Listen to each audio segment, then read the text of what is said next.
6 Meter Gesamtlänge, ein Gesamtgewicht von immerhin 1,3 Tonnen, ein Jahrzehnt von 130 und dann auch noch ein Langkieler. Das Ganze lässt schon auf ein eher weniger agiles und langsames Boot vermuten. Ganz falsch ist das auch nicht.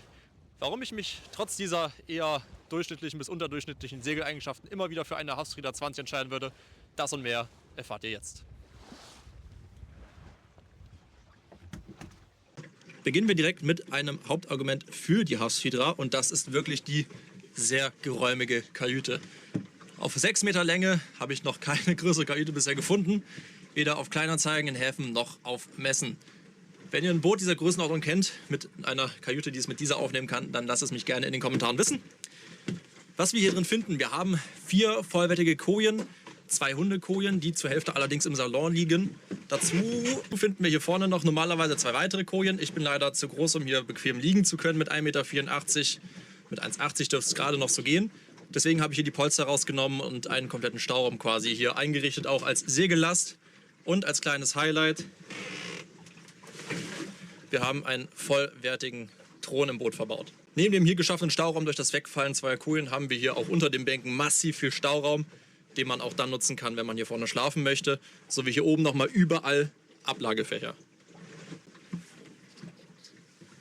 Auf der Steuerbordseite finden wir zudem einen Reflex-Dieselofen, der wirklich sehr effizient dieses kleine Boot heizen kann. Nimmt auch gar nicht mal so viel Platz weg, wie man meinen könnte. Er steht hier wunderbar in der Nische, macht auch allgemein eine gute Figur. Hier hinter ist alles von einem der Vorbesitzer verfließt worden. Auch hier wieder Stauraum. Hinter diesen Fliesen, unter meinem wunderbaren Sextanten, finden wir nochmal eine relativ große Kiste. Das ist quasi unser Anker- und Kettenkasten. Leider hat dieses Boot keinen richtigen Kasten vorne, wo man von draußen drankommt. Deswegen muss immer alles von hier unten einmal darauf gehievt werden, über die Luke nach draußen. Aber das ist verschmerzbar.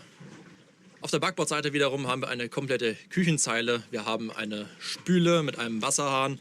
Wir haben einen zweiflammigen Spirituskocher. Direkt darüber, wenn man den Kocher nicht benötigt, befindet sich der Kartentisch bzw. das Kartentischchen. Auch hier drunter finden wir wieder massiv viel Stauraum für alles Mögliche, auch ein kleines Auszugfach. Und an der Wand, direkt neben der Küchenzeile, befindet sich unser gesamtes Geschirr und alles, was man zum Kochen sonst noch benötigen könnte. Und als ob der Stauraum im Vorschiff, hier drüben in der Pantry oder hier an Steuerbord in der Kiste noch nicht genug war. Nein, wir haben davon noch so unendlich gottlos viel mehr. Zunächst fangen wir einmal hier an. In den Rückenlehnen haben wir jeweils einen Schab integriert. Ich glaube, in diese beiden passt mehr rein als mein erstes Boot. Ein gleich großer Jollenkreuzer insgesamt überhaupt an schließbarem Stauraum hatte. Nochmal mindestens genauso viel, wenn nicht sogar noch wesentlich viel mehr als in die Schabs hinter den Rückenlehnen. Passion in die Bildschreien. Alles sogar gekühlt. Ich lagere hier immer meine Getränke und alles andere, was irgendwie kalt ein bisschen genießbarer ist als bei 30 Grad in der Sonne gebrüht. Kleine Besonderheit, ich weiß nicht, ob das beim Langkieler so üblich ist oder ob man sich hier einfach nur was besonders Schlaues gedacht hat. Wir haben eine wirklich extrem tiefe Bilge. Hier ist ein wortwörtlicher Schacht, der ist bestimmt 80 cm bis 1 Meter tief.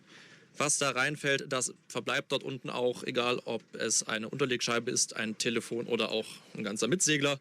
Alles schon erlebt. Ja, dort sammelt sich sämtliches Wasser, was irgendwie hier ins Boot eingedrungen ist und kann von dort aus relativ bequem abgepumpt werden. Und wer gedacht hätte, dass es das jetzt mit Stauraum auch schon wieder war, der hat Unrecht. Denn unter dieser Matratze finden wir nicht nur Feuchtigkeit, sondern auch gleich noch 2 Zugänge zu einem weiteren relativ großen Stauraum und einen dritten Zugang hier vorne. Damit wir nun die Thematik der Stauräume einmal abschließen können und ich dieses Wort heute nicht mehr in den Mund nehmen muss. Hier draußen haben wir den einzigen Außenstauraum, nämlich die Backskiste unter dieser wunderbaren Rundluke. Da geht sehr viel rein, hat sehr viel Platz. Ich kann hier sogar drin sitzen. Man kommt auf See leider relativ schwer dran. Aufgrund der Pinne darüber, vor allem wenn die Windsteueranlage gerade steuert, ist das annähernd unmöglich. Super Raum, um Fender und Festmacher zu stauen. Um das Thema Kajüte und Innenraum einmal zum Abschluss zu bringen, haben wir hier nochmal eine Außenansicht meines selbstgebauten Deckshäuschens.